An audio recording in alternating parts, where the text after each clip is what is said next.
It's the motherfucking Sunday papers. You know that Mike and Greg are gonna break down the news for you and me fucking. It's the motherfucking Sunday papers. You know that Greg's got a big... All right. Gregory, happy birthday. Thank you so much, Mike. It is so exhilarating to turn your age after 9 months. No, you're always ahead of me. I guess, you're always, I do catch up. I catch up. No, I'm always 1 year behind. Sorry. I can't do math. You're 1 year behind, and I'll tell you something. Enjoy 57, because 58 has kicked my ass. Since yesterday, That's right. my back You're went 2 out. years. Right. I had This is erectile the sweet dysfunction at 2 a.m.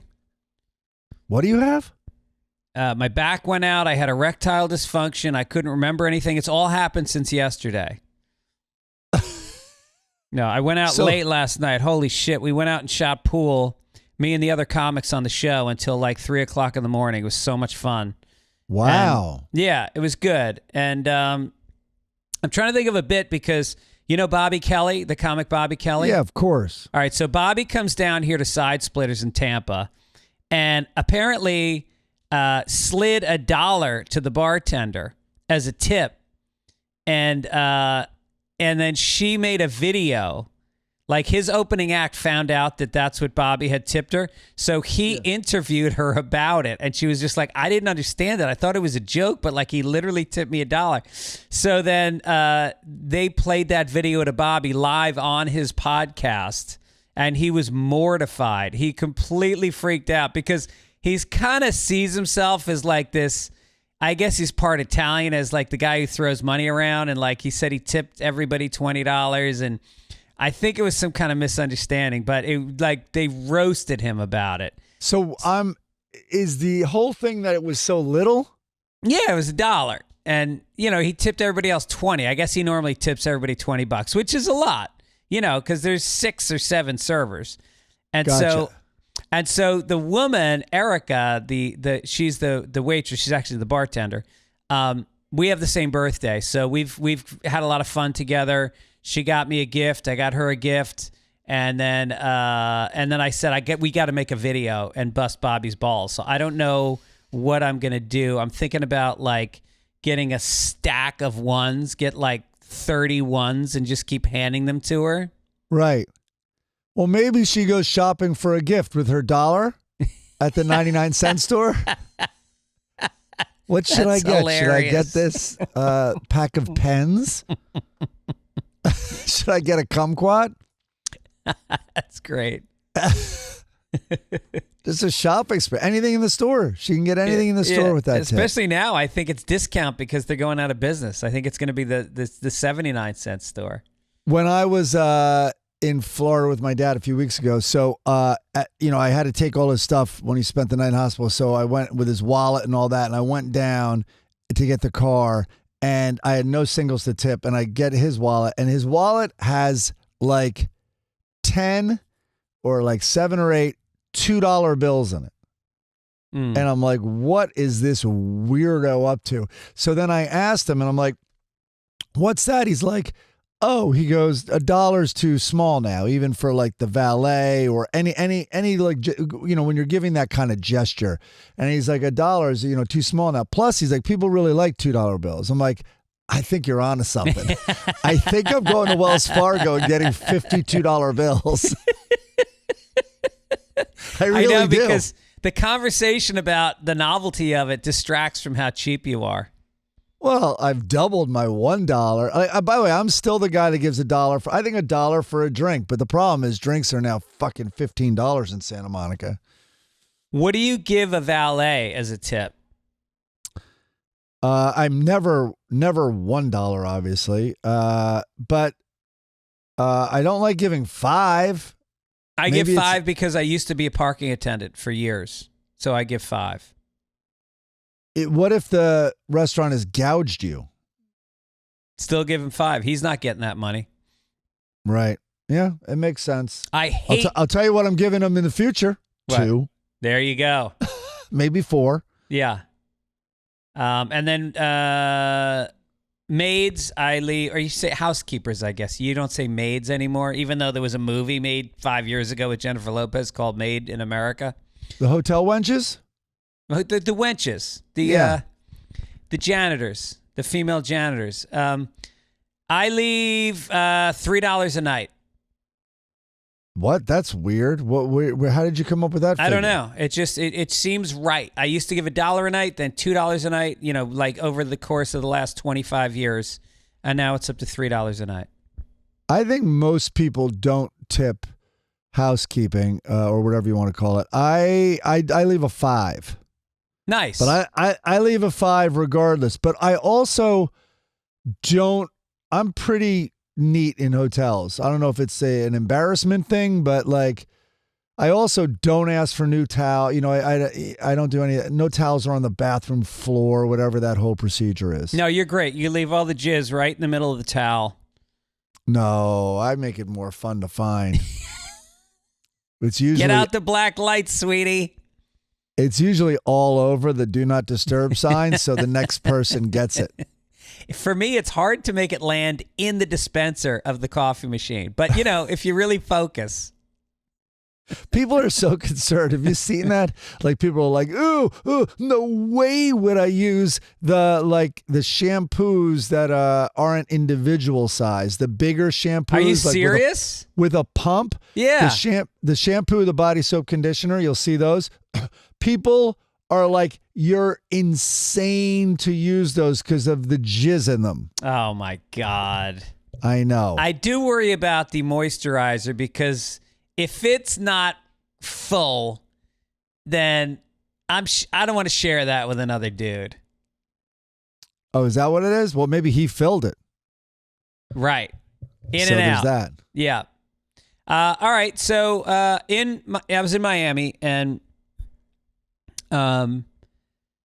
I stayed with my buddy who's a billionaire from high school, and our other friend Alex, who's so funny because he's a lawyer in New York, and they're both great guys, but Alex in particular is the sweetest, most kind human being you've ever met, and he's very humble, and I think he comes from good money too, but he took the bus from the Miami airport to my friend's gigantic condo overlooking the ocean. He's connected buses to get there.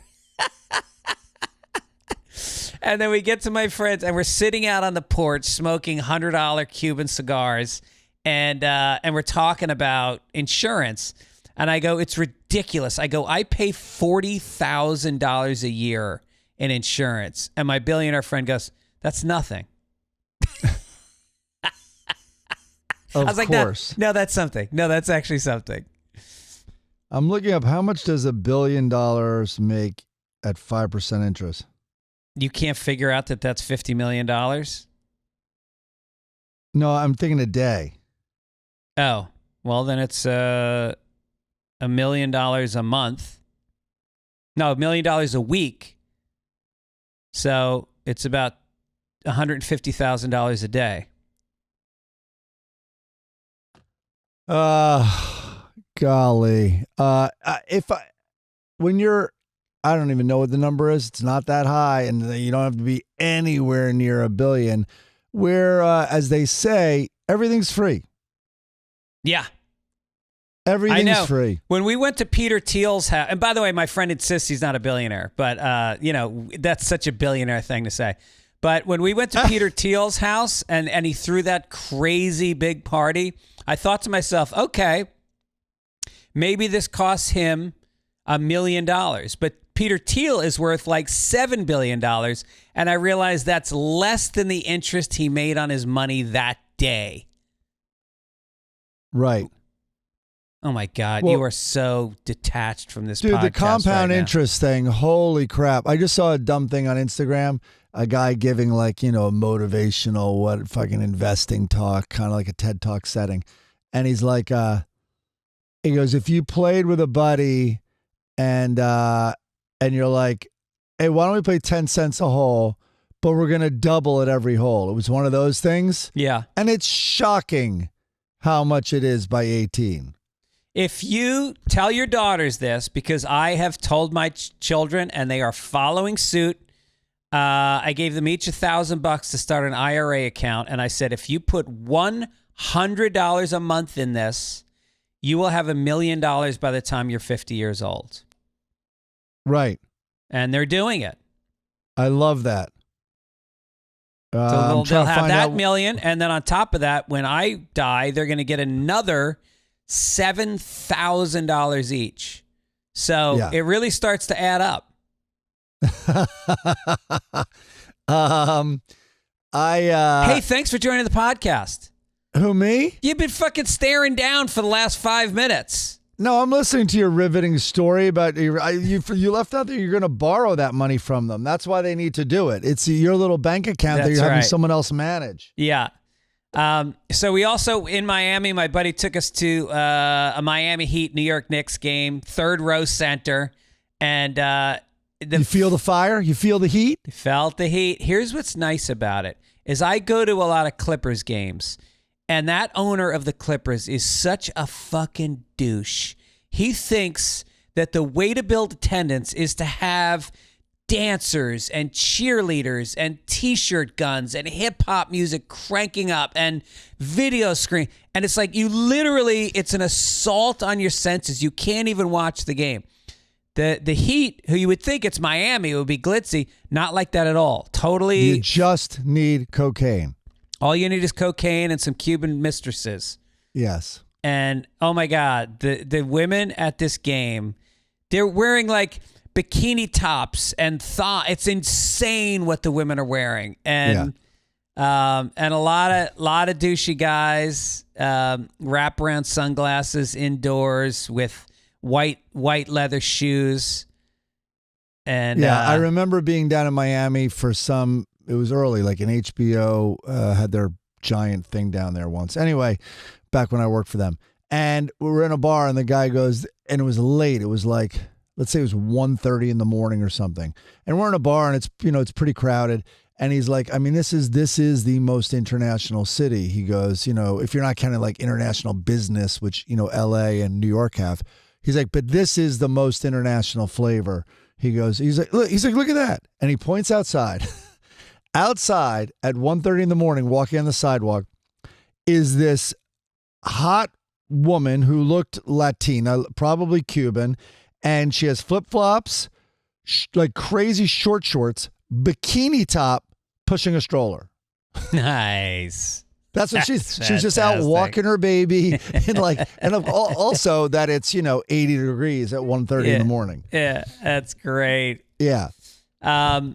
And then I went up to Boca Raton and I did a show at this little theater, and my mom came out with her two friends. So I had to literally halfway through every joke, I'm editing. I couldn't even concentrate. I was editing but it went great. And there was a girl in the crowd who I had sex with in high school, and she was with her husband. And I said, and Amy's out here. I said, hey, Amy. And I said to her husband, I go, you're married to her? I go, I had her first. I go, whoa, I had the young Amy. I said, I had the 16-year-old Amy. I was there first.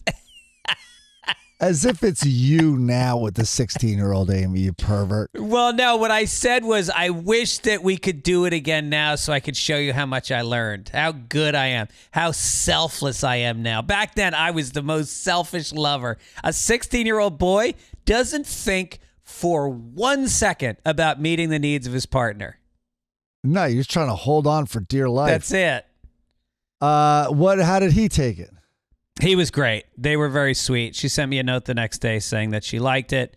And then Mark Wiley, who's the head of Best Buddies, who's my good friend, he came out. He drove up from Miami, and my two high school friends were there. And then this my wife's cousin came out. It was tons of people that I knew in the audience. It was really fun. I got a standing ovation. It wasn't bad. Come on. Yeah. And wait, your mom witnessed the standing ovation? She didn't stand. She couldn't stand. No, of course not. She's like, that was meh. No, she also can't stand up at this point. Oh, jeez. What's going on with the roast, my friend? Head writer of the Tom Brady roast. Yeah, it's super hard work. And so I've been living this first week. We go into a real writer's room on Monday, but this first week was virtual. And I've just basically been living like an animal because my daughter's on spring break and she's out of town with a friend from school. And I'm alone. I'm trying to remember last time I opened the front door and left the house was sometime over 30 hours ago. And it's nothing in the fridge, which I kind of like. That frugal part of me likes, like, all right, let's chip away at this, this packed pantry, like with the soups and all that. But it has gotten so bad now. I'm making coffee and I'm like, God damn it. I went through the half. I have nothing, no creamer of any sort. Then I remembered I froze half and half. Have you ever done that? No. But right. This is at one time, there should be a word for this. It's more than a humble brag. It's a pathetic brag. We have to coin a phrase. It's kind of like a buddy who's so cheap and works like me, who works too hard and he's bragging, but it's the worst brag. It's a pathetic brag. So I remember I was like going out of town and I had a half and half that would go bad while I was away. I'm like, I Google, can you freeze milk or whatever? Because there's so many times like this where I'm like, God, and I have to put like butter in my coffee or something because I have nothing in the house.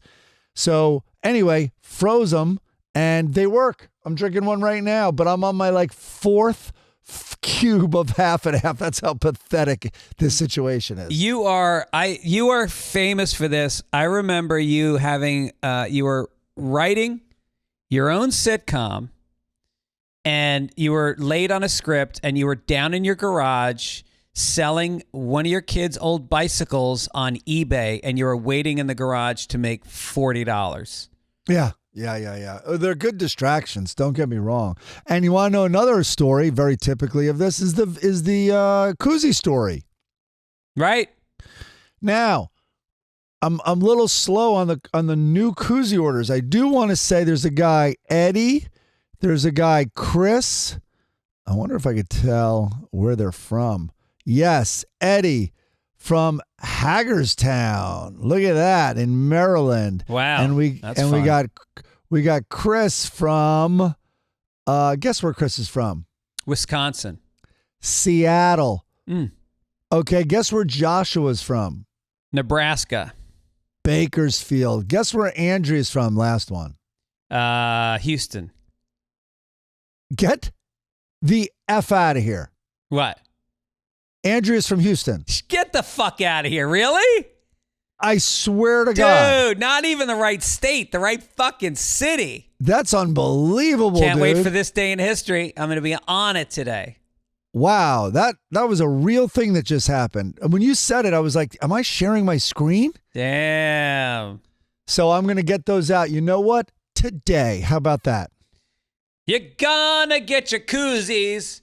And maybe today! I'll get half and half. Maybe I'll get half and half today. Who knows what will happen once I take another Adderall?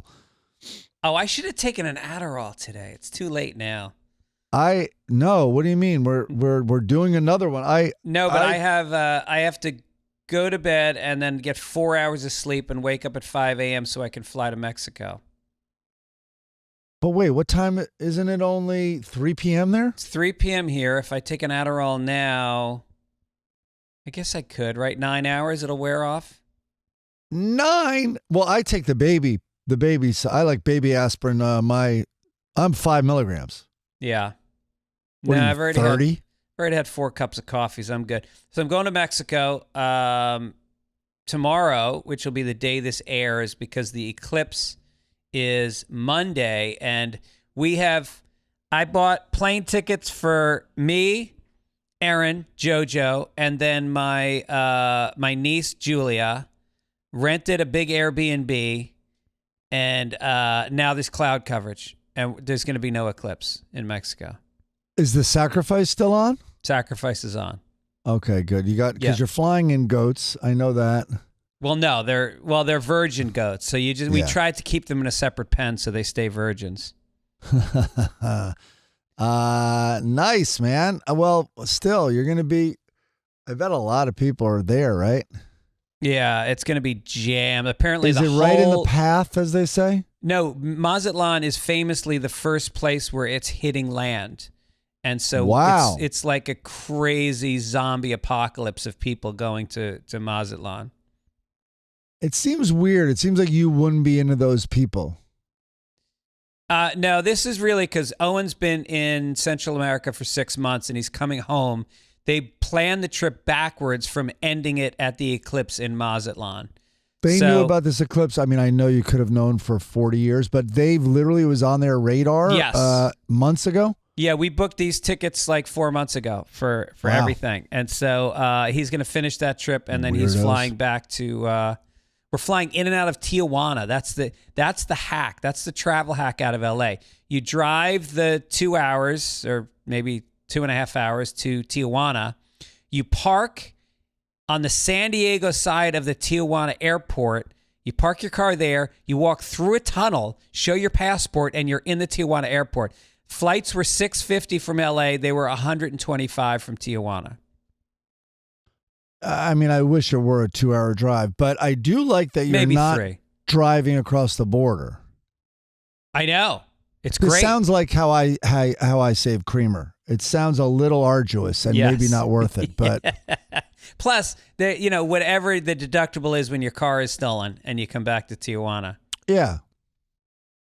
The logo this week, we want to thank John Clifford. This is a throwback to when Kate Middleton was missing, and I apparently am the Kate Middleton. Okay, so we thought this, and I'm just following orders. We thought this was the logo last week. Yes, but then at the last minute we got an Easter logo in, so we used the Easter logo. Right, and this is when's Mother's Day? Is that stuff all about to happen? Oh, Jesus. Because what was this photo for? Yeah. This is Kate Middleton just putting out a family photo. No, I remember that. And they photoshopped. Making it up. Yeah, right. The song this week, John Landini. It's the motherfucking Sunday Papers. Loved it. Want to remind people, if you ever want to hear the full versions of songs, they're on at the end of the episode. Yeah. This was very well produced. Thank you, Johnny. Corrections. It's a section, Greg. It's a section. It's an informal section. We don't need graphics. There we go. Correction section. When discussing the Ohtani baseball betting story, Greg referred to disgraced former gambler and MLB all-time hits leader. Is he really? Yeah. Pete Rose as Hall of Famer Pete Rose, but Rose is not in the Baseball Hall of Fame. As part of an investigation, he was banned from the Hall for betting on baseball while playing. While he could continue to appeal the ruling, the commissioner to date has not reversed the punishment. So you know who banned him? I'm looking up how many hits he has. Jesus, 4,256 hits. Then Ty Cobb and Hank Aaron. Donald Sterling banned him. Paul Giamatti's dad.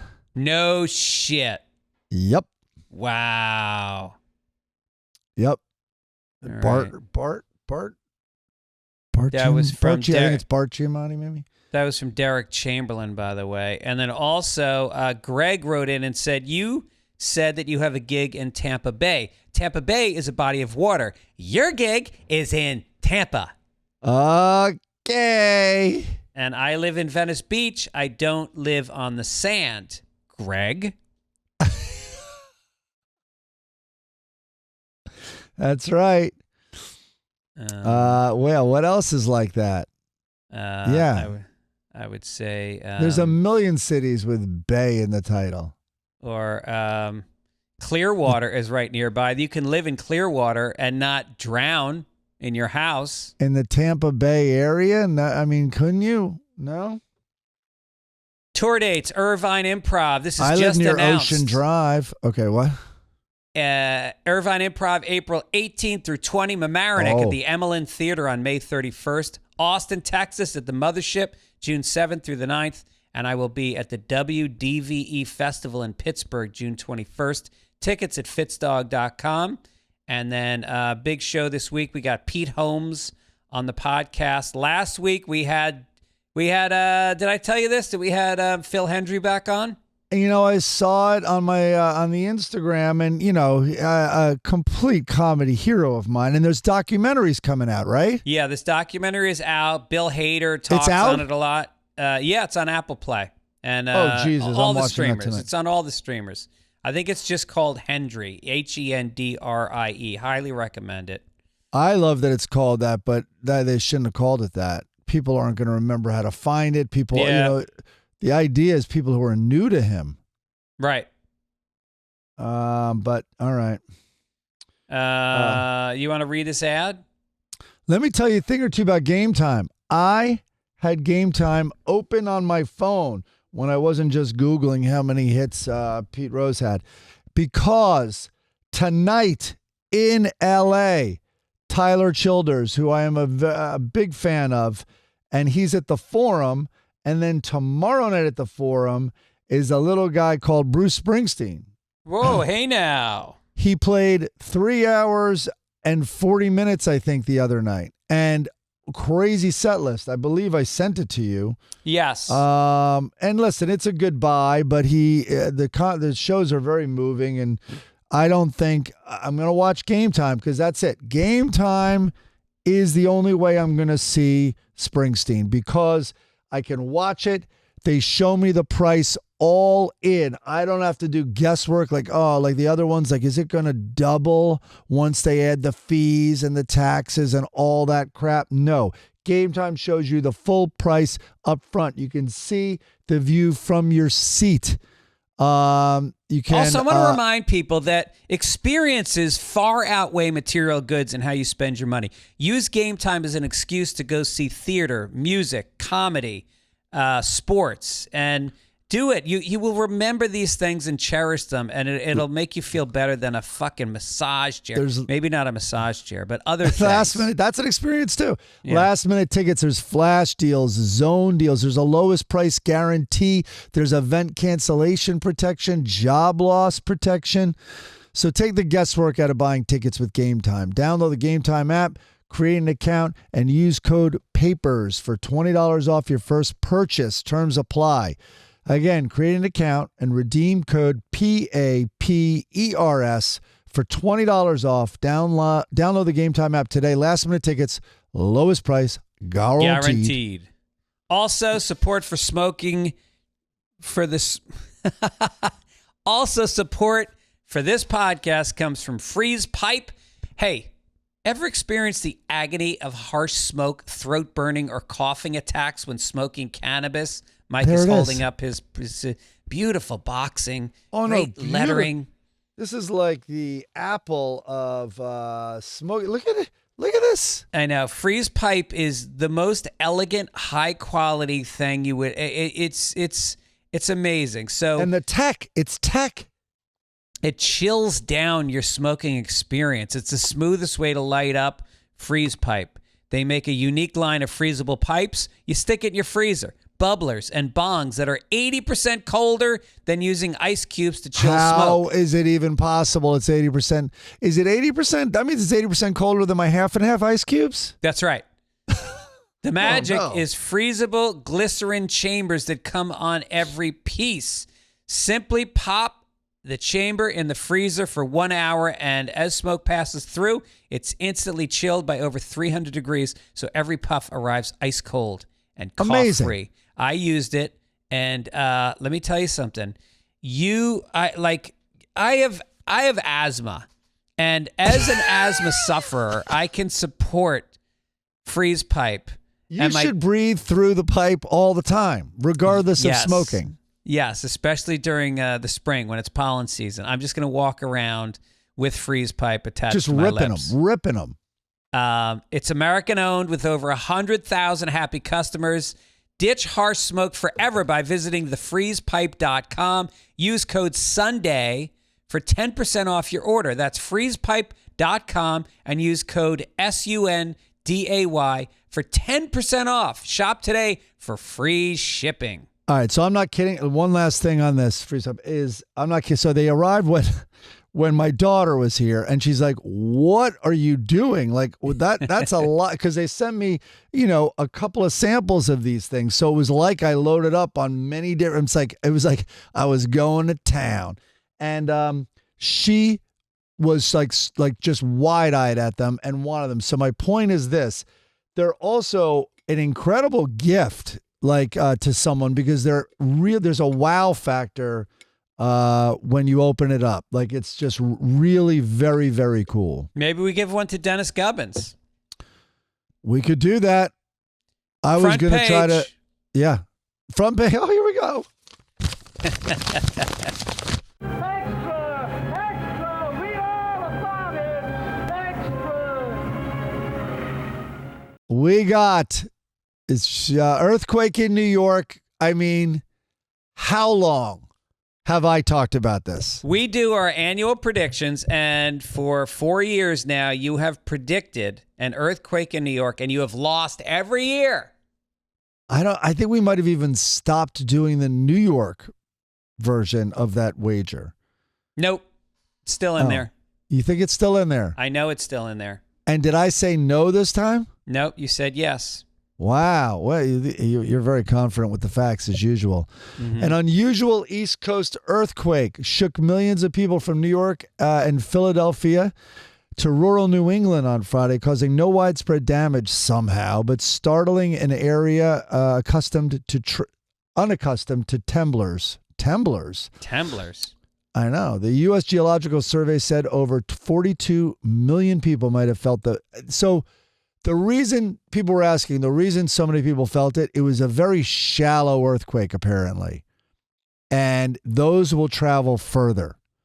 But yeah, I had a friend, this happened in New Jersey, and I have a friend in Rockaway Beach, which is literally the furthest you can be and still be in New York City. And 7th floor of an apartment and felt it strong. Oh, no, Dickie's brother's in New England and felt it. No. Yeah. Really? Yep. No. People felt it, and also in Philadelphia felt it. It was no joke. I can't believe though. What I'm wondering about is Philly has them too, but all the ancient buildings, the brick brownstones and buildings that have not been updated because the beams are not secured. Beams are just put across and they sit, on like a brick ledge on either side of the structure. So. I guess it just didn't shake that long. Do you think that if this had happened before 2001, the towers would have fallen? I don't think so. I'm pretty sure they wouldn't. Yeah. All right. Yeah. But don't ever forget, Mike. Well, that was my kind of joke so now LA and New York both have earthquakes, but LA still hasn't had a 9/11. So that's right. Yeah, so they're one up on us, I guess. Everyone makes fun of LA as being this shaky town. Well, New York is now LA. They got immigration issues, they got homeless issues, they've got celebrity pedophiles. Same town. That's it. That East Coast West Coast beef is over. We're the same. You had to think. So I was watching, a lot of videos have come out, and some woman was doing here's my new dress, and doing a dumb thing for Instagram, and it happened right in the middle of it. And she was funny, and that's why I saw it. I guess it went viral, but she was like, wait, is that? And so you see the whole discovery process, and she's like, did the earth just move, or is it me in this dress? So she recovered. But I'm wondering how do you not think it's a bomb in New York? Here, we're all like, oh shit, earthquake. That's the first and only thought we have. Yeah. How do you not think it's a bomb or another 9/11 in New York? Yeah. So, all right, let's move it, man. Here we go. And Marjorie Taylor Greene goes, God is sending America strong signs to tell us to repent. Earthquakes and eclipses and many more things to come. I pray that our country listens. Oh, does she thank pray? God. Does she literally talk? Does she take time out and talk to God, or does she sit on Twitter all day? Isn't she busy praying for all the gun victims in the country? Because she says that's what she does also. Well, what's crazy With is if thoughts God and is I don't think she has thoughts. if God is sending a strong signal, you know that the epicenter was Trump's golf course. Like, exactly. Did you know that? Yeah, no, I know. Out in Jersey, Yeah. yes. Well, I want to thank her for talking to a man in the sky, but we're praying for you that maybe you do one piece of legislation that means something for the country. Just one. Yeah. So we're all praying. It's mutual. It goes back and forth, Marjorie. Yeah. Oh, 6 prisoners in New York have sued the state for preventing inmates from viewing the eclipse. The inmates said that the eclipse has religious significance and that a statewide lockdown order preventing them from watching it violated their rights. Violated their rights. I gotta think they'd be more concerned with the rights being violated by anal rape. I mean, if I had a list of things I'm concerned with being violated, Yeah. I gotta go asshole. Yeah, and maybe stay in a place that's lit in the middle of the day versus outside where it's going to be dark. Right. And I agree with this lockdown. If I were, I hate to say it, if I were the warden and you're like, so it's going to be dark outside like midday tomorrow. Yeah, everyone's staying inside. Yeah, right. Are you kidding me? Everyone in their cage. Yeah. Sean Diddy Combs, former bodyguard, claims the music mogul had tapes of politicians and princes. Gene Deal, who was present the night when Notorious B.I.G. was fatally shot in 1997, made the sensational comments during an interview. I don't think it's only celebrities going to be shook. He had politicians in there. He had princes in there. He also had a couple of preachers in there, he said. Can you imagine? He had every room bugged, he added. Oh, so rooms are bugged.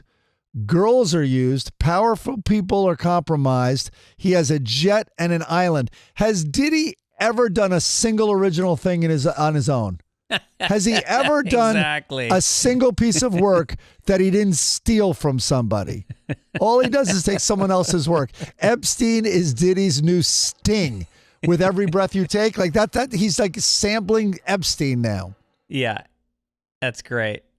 You know, every room was bugged. I lived in New York City. Every one of my rooms was bugged also. Cockroaches, water bugs. Can I get a rim shot? Is that possible? On this podcast for all the people working on it, can I get a rim shot? Oh, remind me on the next podcast. I watched Attell's Hour. Yeah. Holy shit. It's All right. so strong. We're teasing that we're going to talk about that on the next podcast. And then I should have talked about it up top of this one. So anyway, Suge Knight then, the Death Row Records founder and a central figure in the East Coast, West Coast feud. He has warned Diddy in a phone call from prison last week that I guess was heard on his podcast. I tell you what, Puffy, your life is in danger because you know the secrets, who's involved in that little secret room you guys are participating in. well, listen, if you can't trust the ramblings of a guy on a YouTube channel interview and a guy named Suge in federal prison, what are you going to believe? A killer. A mass murderer. Participating in is a fascinating expression in this quote. But Suge said Diddy's welcome anytime in the next cell over from him to hang himself. Another Epstein move. The black Epstein might be heading that way. Yeah. I mean, here's the thing is usually if you fuck minors, when you go to jail, you get beat up or even killed. But maybe... You're saying that Diddy allegedly had sex with minors? No, I'm saying he did. I'm saying he allegedly. hooked up We put other people allegedly to all also over have this. sex with minors. Huh? I'm saying he also... Now, do you think if you were a hooker back in the 1800s Okay. and you lived in a mining town and you fucked all the miners, do you think that would be some kind of a federal crime? I'm not understanding the angle of the Fucking question. a minor. Oh my Having God. sex with a minor.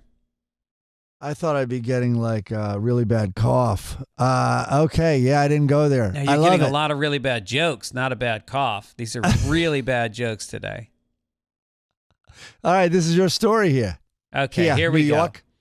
Texas Governor Greg Abbott slammed New York City Mayor Eric Adams' invitation to slammable. stay at a migrant shelter during his visit to the Big Apple, calling it a gimmick in an interview on Thursday. Adams said, I'm going to offer him a stay in one of the HERRCs, I guess that's a homeless shelter, Hercs.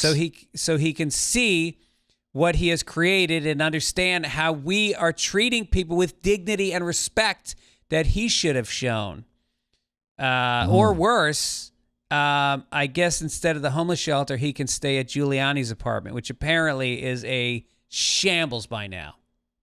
Or why doesn't he crash at Diddy's? Oh, there you go. I just keep your nose clean if you're going to be in one of Diddy's bedrooms. That's all that's what I tell you, Greg. Yeah, have fun. Abbott. There's plenty of cognac, and we got videos in the living room if you want to watch some videos. Yeah, exactly. All Let's right. make America Florida. Here it comes.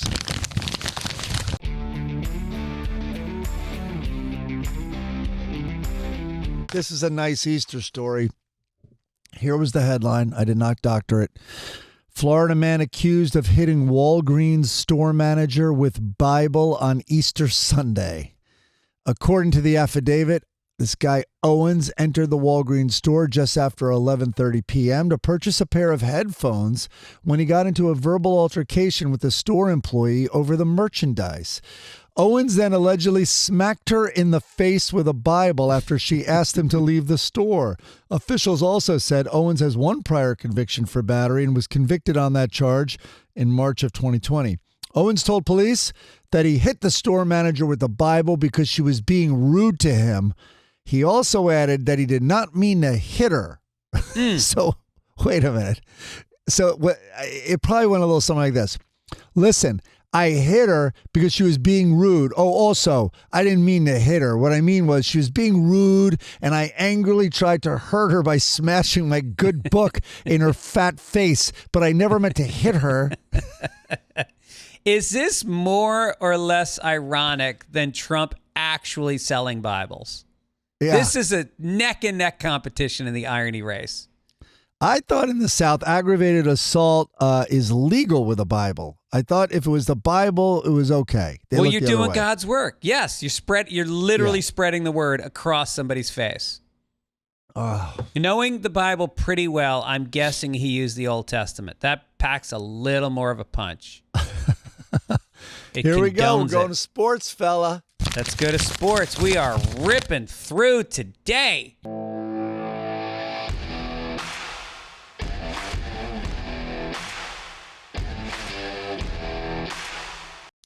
Full disclosure, we may be going a little short today because we're doing two podcasts because I'll be in Mexico next week where they apparently don't have the intranet.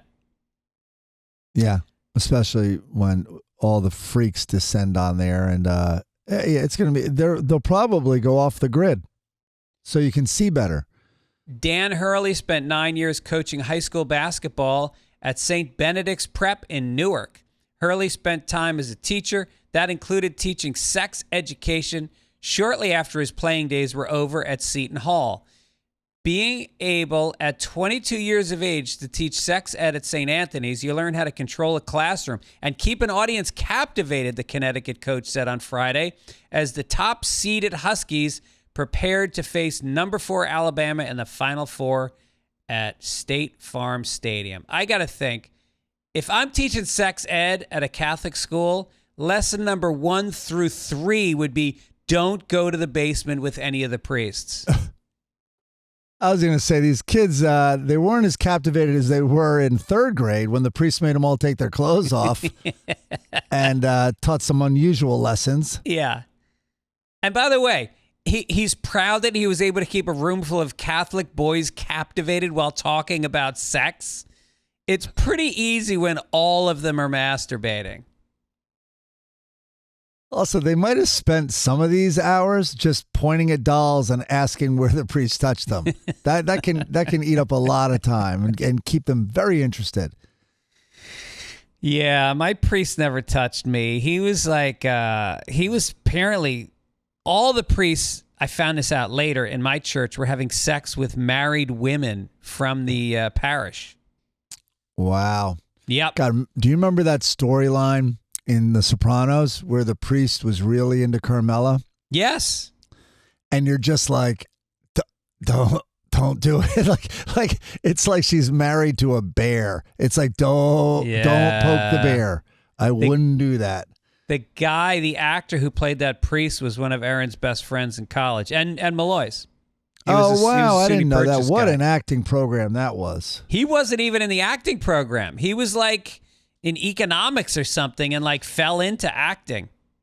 He was very good in that role. I did not like that guy. I did not like the character, and he was a very effective actor. Yeah. All right, here we go. Well, we've covered this topic already, but let's do it.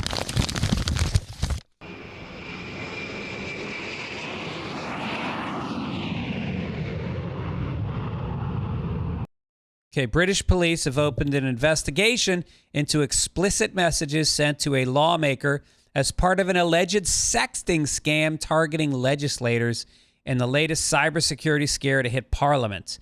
Conservative member of Parliament William Ragg acknowledged late Thursday that he had sent the personal phone numbers of several colleagues to a man he met on a gay dating app. Ragg, 36, told the Time newspaper he did so under pressure as the recipient claimed to have compromising material on him. Quote, I was worried because he had stuff on me. He gave me a WhatsApp number, which doesn't work now, and the Conservative Party MP who is standing down at the next election. I've hurt people by being weak. I was scared. I'm mortified, he was quoted as saying. I'm weak. I'm scared. I'm mortified. Somebody spanked me. How could they even hear his statement with the ball gag still in? Wasn't it just a bunch of mumbling? What? Oh, my God. Yeah, this is such a weird story. Meanwhile, some of his Parliament buddies are like, thanks for the wreck. Like, don't tell anyone. I'm fine with it. He's contacted me. Thanks, matey. Yeah. That was a sailor. I wasn't an English guy. I wonder if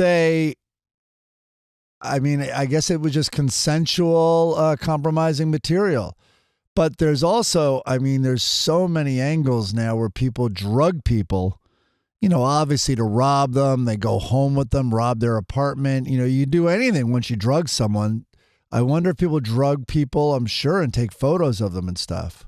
Even if you just hide a camera, how easy is it to get a fucking nanny cam and bang some British MP? The guy's like, doing gay things. And then you show, he doesn't want anybody being, isn't that weird that in this day and age that like it's that much of a scarlet letter just to blow a guy? Like if a woman blows a guy and you have videotape, it's on you that you videotaped it. You're going to jail. But if you're gay, it's like this fucking, it's like this lightning rod. It's this thing you have to be so scared of that you're going to step down from office because you blew a guy. I wonder if he had his pinky up in the air while he was blowing him. Well, who knows what was going on. But no, it's a good point. And soon maybe technology is going to save people, because I wonder how easy it will be to prove it's real, like if you could just deny it. That's true. You know what I mean? Like, so that we're not far away from that being the new reality. Well, what was the Black Mirror thing where they were making a guy fuck a pig in Parliament? Oh, it was episode 1, and it's one of those where sometimes I see things and I have a very like sort of horrified reaction, and then I'll see it again and I'll laugh really hard. It's kind of like One Flew Over the Cuckoo's Nest. I remember the end. I would almost always cry at the end. And then one time I was laughing, which is a very similar emotional response. It's closer than you think. It's a release of this tension. And so anyway, that first episode of Black Mirror, man, if I was an executive, I would have been like, I don't think you should have this as your first episode because it's not that representative. It's an amazing short film, but which is an hour, but it's not that representative of Black Mirror, Yeah. I mean, in many ways it is. Don't get me wrong with technology and all that, but this was more of like a story and like a thriller and can you catch a guy? But what was the thing that I'm avoiding the details because I don't want to spoil it. Okay. If you haven't seen it, go watch it. But prepare to watch craziness. Yeah. I love Black Mirror, but it's very rare that I sit down and I go, I want to put myself through the fucking angst of watching an episode of this show.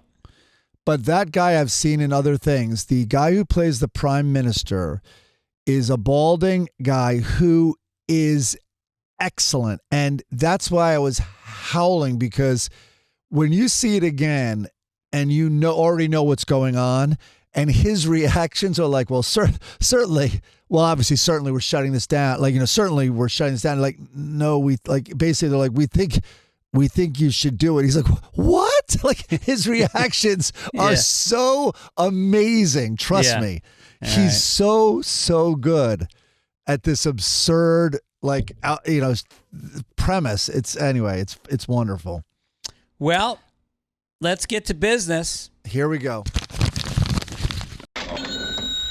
Yeah, now. McDonald's Mickey D's will begin selling Krispy Kreme donuts at its Just what fast they food needed. locations this year as part of a phased rollout that will bring a baked goods to its restaurant nationwide by the end of 2026.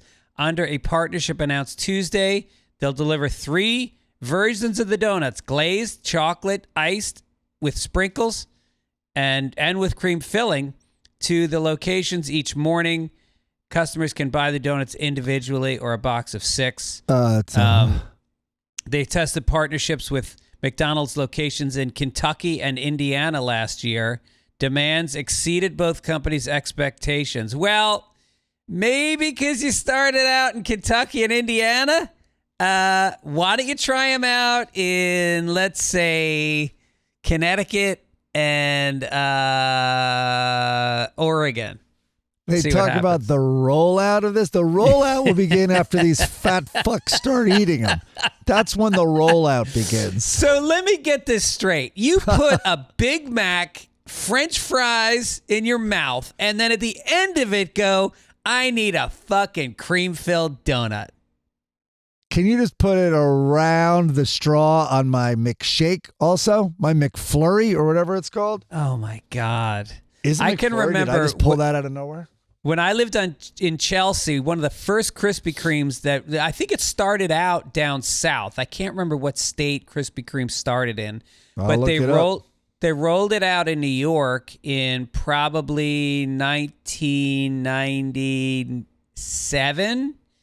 And we had one of the first locations, and you'd walk down 23rd Street, and I was told by somebody that worked there, they purposefully blow the air from the ovens out onto the street. And you would walk down 23rd Street. I bet they do. And you could not go inside. It was like the Pied Piper. And I got so fucking addicted to Krispy Kreme donuts. They really are they were the first gourmet. I don't know if you call them gourmet today, but at that time, there was never donuts made at this level.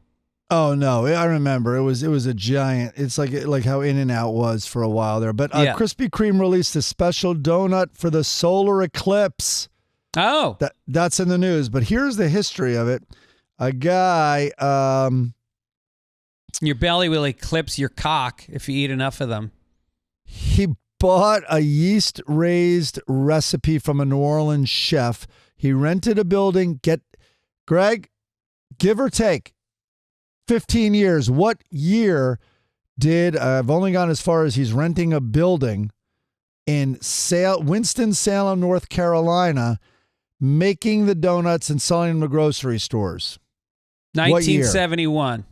1937. No way.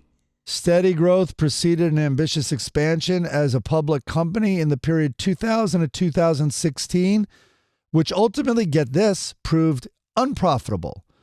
In 2016, it went back to private ownership. So, yeah, the origin of Winston-Salem is your answer. Wow. Unbelievable. Vernon Rudolph. He owned a small general store in Paducah, Kentucky. Well, anyway, speaking of dates, let's get to this day in history. Oh my God, here we go. We just started this. What little.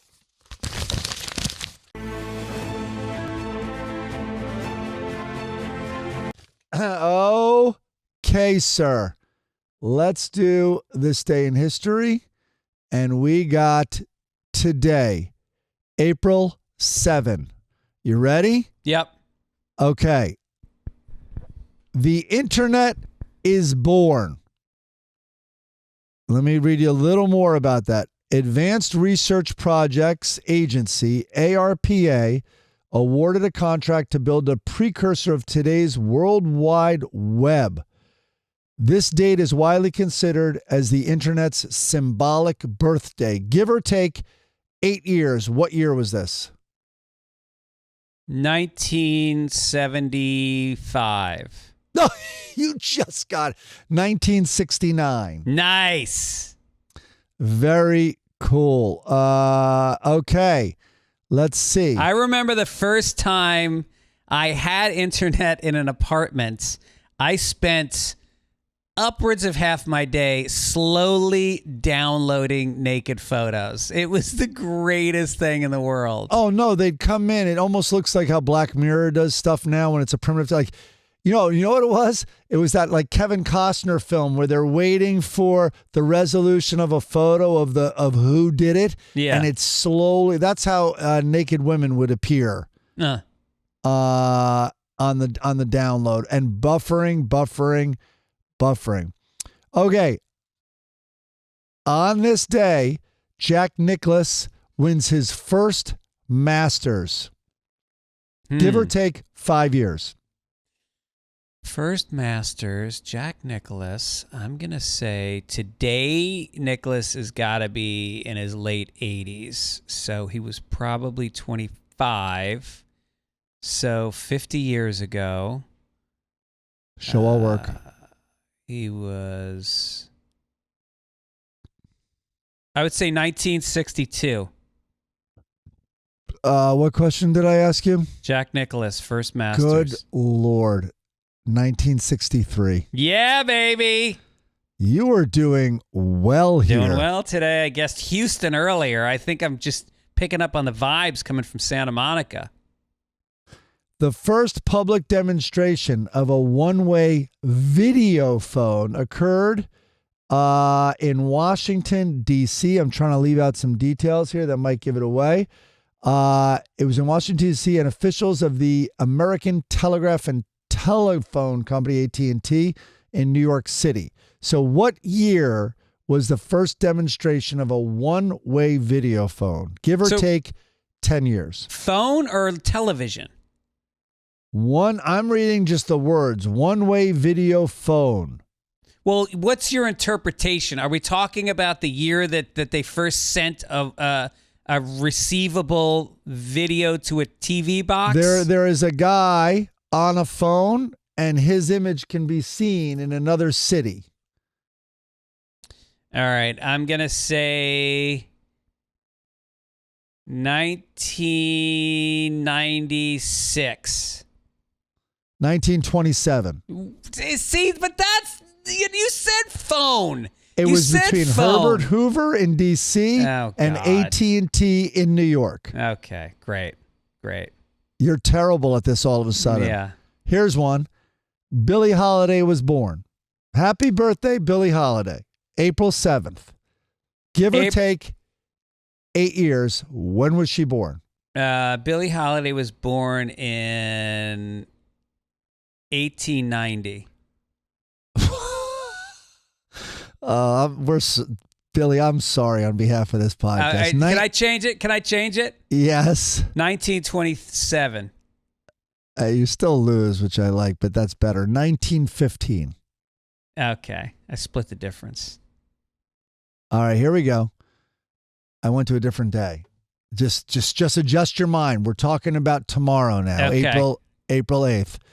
Ryan White, he became a national symbol in the United States after he contracted AIDS from a blood transfusion, giving him hemophilia. He died at the age of 18. Now, for you young listeners out there, it sounds like a sad story, but it's wildly symbolic, and it was a huge story. So this guy, this poor kid died of AIDS, and what year? I don't know if you remember what. Anyway, what year? Give or take 4 years. I'm going to say 1979.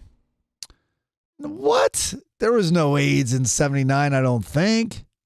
Well, 1990. no, absolutely wrong. Absolutely wrong. And people shit themselves I was a fear. food server at a hospital in high school in 1982 or maybe 83, and we were told to wear masks and gloves, and Because you were disgusting. and we delivered food on plastic trays that could be thrown out to certain patients because they had this unknown disease that people were dying from, and they didn't know how it was spread. So I backpedaled a few years from that, but it was definitely early 80s at the latest. Acquired immune deficiency syndrome was first recognized as a new disease in 1981. Okay, there we go. Yeah. So you're saying it took 9 years for somebody to die of it? Scientists believe that HIV originally came from a virus particular to chimpanzees in West Africa during the 1930s. Wow. All right, one more. The first episode of Twin Peaks aired on television. I'm bringing this up. I actually posted to my Instagram account.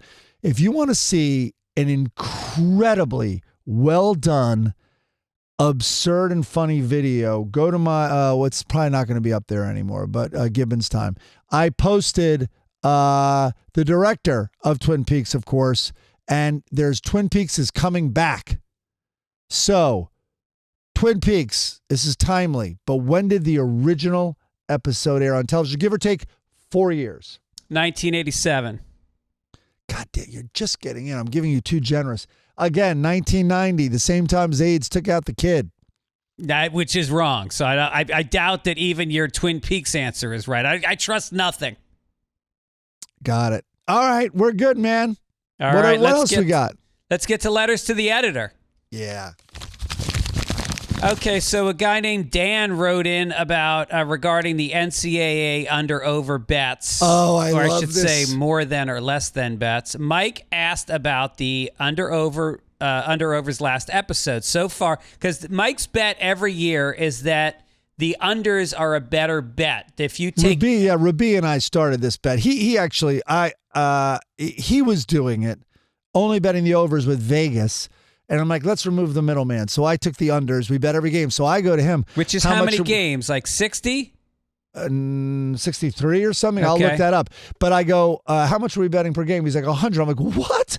63 games. But as you'll see in this letter, it's not as crazy as it thinks. But every time there's 100 on the line, you're losing it at the end of the game. But you'll see that no one gets, that tanked. Go ahead. So far there has been 31 unders and 29 overs. My buddy and I make the same bet inspired by Mike, but escalating bets start at $1 in the first round, $2 in the second. Needless to say, I'm the overs and I'm currently down $14. Isn't that 67 incredible games. that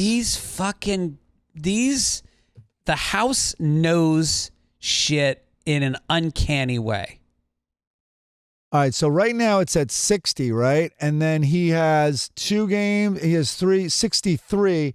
This said 67, probably because the play-in games.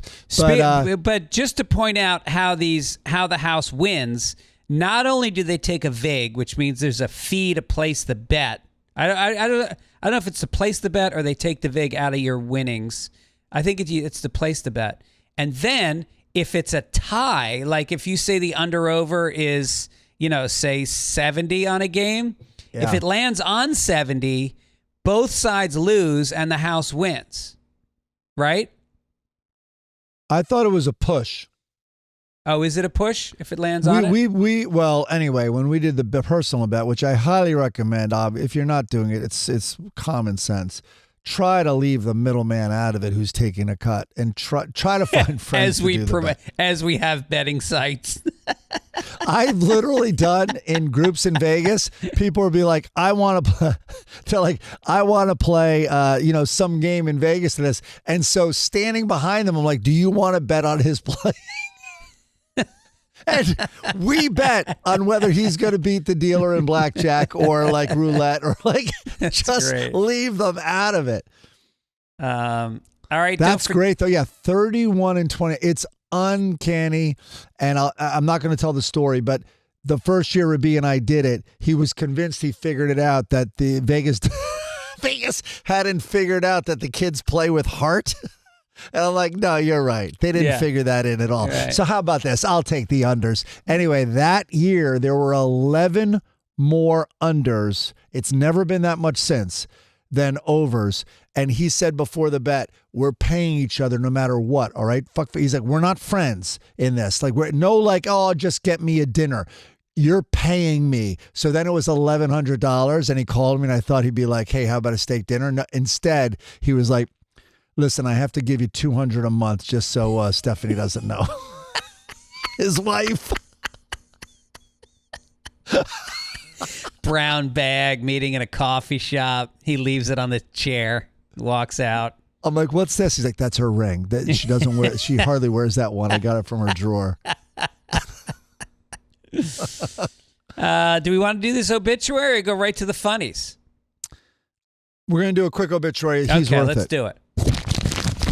And that's all, folks. And listen, I don't have much material here, but a true comedy legend, Joe Flaherty, has died following a brief illness. He was 82. Flaherty's death comes after his former improv group, Second City, launched a fundraiser last month to help raise funds to support his failing health. He was best known for being a founding member of SCTV, Second City Television. He was an American, I believe, from Pennsylvania, and he was in Chicago at SCTV, and then he brought it up and started it, I think I have this right, in Toronto, and I mean, found some of the funniest people on planet Earth, and they all worship him, and he's so funny. So check him out. You'll recognize him from a ton of movies, from Sandler's Happy Gilmore. Like, he's been in a million things, but he was really at his, full powers when he was at SCTV in that troupe. With John Candy and Martin Short and just all of them. Oh, and then the guy and the Kathleen O'Hara and the guy from with the big thick eyebrows. Oh yeah, from Schitt's Creek, buddy. From Schitt's Creek. I'm stalling because what's his name? God damn it, Eugene Levy. Yeah, no, there were and by the way, we're not even mentioning like the great what was the Great North, the beer? Oh, right. Dave. Yeah, he was in that. It was him and Bob and Dave, or? Yeah, no, wait, are they? Bob and Doug McKenzie. Yeah. Bob and Doug McKenzie. God. You hoser. You don't lose it. Yeah, you hoser. All right, let's cheer up after that. That really brought us down. Hey, let's in a way, the way you just said, like, hey, you hoser, and the two of them being so dim-witted and sitting there talking, it's almost like an original Wayne's World. It totally. Yeah. It was like shot super low budget, couple of just dudes hanging out that you want to be friends with. And a fellow Canadian created Wayne's World. Interesting. Mike's calling bullshit on Wayne's World. Let's go. Not at all. Let's go, funnies. Okay, so Hager is sitting on a park bench with a gentleman who looks a little beatniky, And Hager goes, and he's also sitting with his leg crossed over his knee in a little bit of an effeminate way for a Viking rapist. I'd say. Maybe he has like a disease and he's just like in pain. Oh, that's what it is. His cock is burning. He's just crushing it with his thigh. What do you do? And the beatnik goes, I'm a tattoo artist. And all of a sudden a girl walks by, curiously dressed as an 8th grader from 1975. Yeah. She's got on like a little poodle skirt and a ponytail. And he goes, I'm a tattoo artist. And then he goes, see that woman? And he goes, yeah, but I don't see a tattoo. And the guy goes, I don't tattoo and tell. Well, guess what Hager doesn't do and tell to that same girl 5 minutes after this? He's going to see the tattoo. You don't need to tell him about it. He's going to see it up close and personal. Meanwhile, it looks like she's carrying a book. They're not curious about what that is. Yeah. What is that strange thing? Is that armor? Is that wooden armor? Wait, is this like has Hager, because look at the trees and the foliage. Is this like a time travel Hager? Yeah, the trees look a little bit pruned for 1490. And the guy next to him is dressed also like today. Yeah. And she has a book, and you're right, she's right out of the late 1900s. Yeah.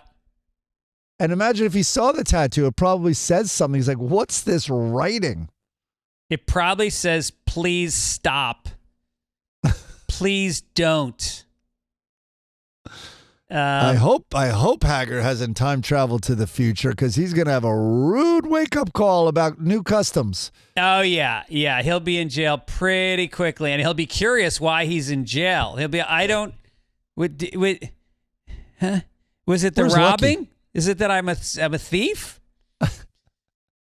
Loretta and Leroy in the Lockhorns, he's sitting back in the chair. He's got his feet out. He's got his hands behind his head. And Loretta's got her hands on her hips.